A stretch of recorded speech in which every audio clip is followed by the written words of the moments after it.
இந்த பொண்ணு தான் கல்யாணமே பண்ணிக்காது, கடைசி வரைக்கும் அண்ணனோட ரெஸ்டாரண்ட்ல தான் வேலை செய்யும் அப்படின்னு சொல்லிட்டு சத்தியம் பண்ணியிருக்கு இல்லையா? இப்போ நேற்று சொன்னீங்க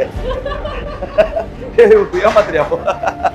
அவர் அங்க இருந்தாரு, துபாயில இருந்தவர் தானே அவரு. அவன் இந்த பொண்ணு வந்து மலேசியன் சிட்டிசன். இந்த பொண்ணு அவர் இவர் பார்த்தீங்கன்னா இவர் தமிழ்நாட்டு மாஸ்டர்.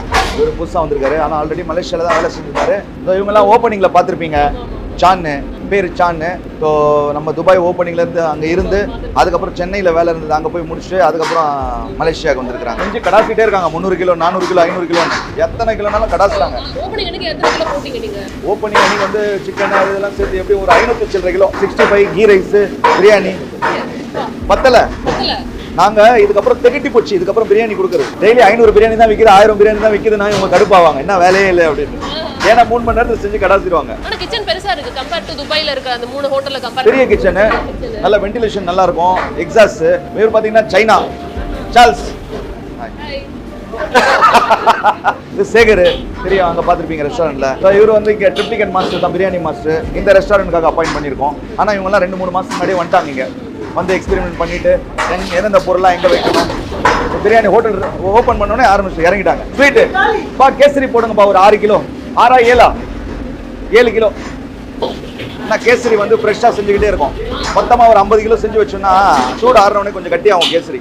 அதனால 7 கிலோவா அந்த கரண்டியில் வரணும் அல்வா மாதிரி. அதனால ஸோ இங்கே மீன்லாம் மசாலா போட்டு வச்சிருக்கோம் பாருங்க. தவா ஃப்ரை, ஃபிஷ் தவா ஃப்ரை. அப்புறம் பார்த்தீங்கன்னா இங்கே நூடுல்ஸு. தம்பி நம்ம ஃப்ரைட் ரைஸ்ல என்ன சிறப்பு சொல்லு. இவர் வந்து ஃப்ரைட் ரைஸ் மாஸ்டர். பட் நம்ம ஃப்ரைட் ரைஸ்லயும் நூடுல்ஸ்லயும் என்ன சிறப்பு? மசாலா தான் சிறப்பு.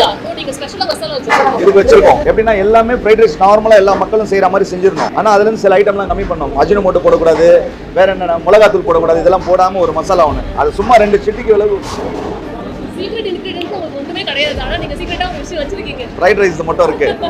ஆனா பார்த்த குழம்புவாங்க நிறைய வரும் அதுல விஷயம். அது அவ்வளோ இது இவ்வளோ போட்டாரு இவங்களே டெய்லி செய்யறேன் திடீர்னு குழம்பிடுவாங்க போய் அப்படின்னு. அதனால அதே மாதிரி வந்து மீனுக்கும் ப்ரானுக்கும் நமக்கு சீக்ரெட் மசாலா வேணும். சீக்ரெட் மீன்ஸ் அதெல்லாம் காமிச்சிருக்கோம் சேனல்ல. இந்த மசாலா யூனிக்கா இருக்கணும். இது வந்து ஸ்டோருமா, சும்மா இது வந்து சின்ன ஸ்டோரு. மேல செகண்ட் ஃப்ளோர் ஃபுல்லாவே ஸ்டோர் தான். அழகா பாருங்க. என் அழகா பாருங்க. இவர் பேர் வந்து அழகா, தமிழ்நாட்டுல இருந்து வந்திருக்காரு. இவர் வந்து பரோட்டா மாஸ்டர். பரோட்டா வீசுவல்ல, இவர் எப்படின்னா மேல வீசி பிடிப்பாரு பரோட்டாவை. எப்படி சொல்லுப்பா, எப்படி போடுவேன்? கையிலே எப்படி சுத்தி போடுவார். நான் இப்ப போட வேணான்ட்டேன். ஏன்னா மக்கள் இப்ப பரோட்டா வேண்டாம், அப்புறம் சாப்பிட்டு எல்லாம் பிரியாணி வேணும்னு கேட்கறதுனால நீங்க வெங்காயம் வரீங்க அப்படின்னு சொல்லிட்டு உரிச்சு தள்ளிக்கிட்டே இருக்காரு. சந்தோஷம்பா. இவங்க எல்லாம் வந்து பங்களாதேஷ். அற்புதம். இவர் வந்து நம்ம நேபாள். ஹாய் திகாதோ. இவர் வந்து மீன் இறால். எப்படின்னா நான் இப்போ துபாயில இருந்து 3 பேரை கூப்பிட்டு வந்தேன்ல, அதே ஸ்கில் உள்ளவங்க இங்க இருக்காங்க masters. Fried rice master, parotta master. இவங்க வந்து நம்ம மெத்தடை காமிக்கிறதுக்கு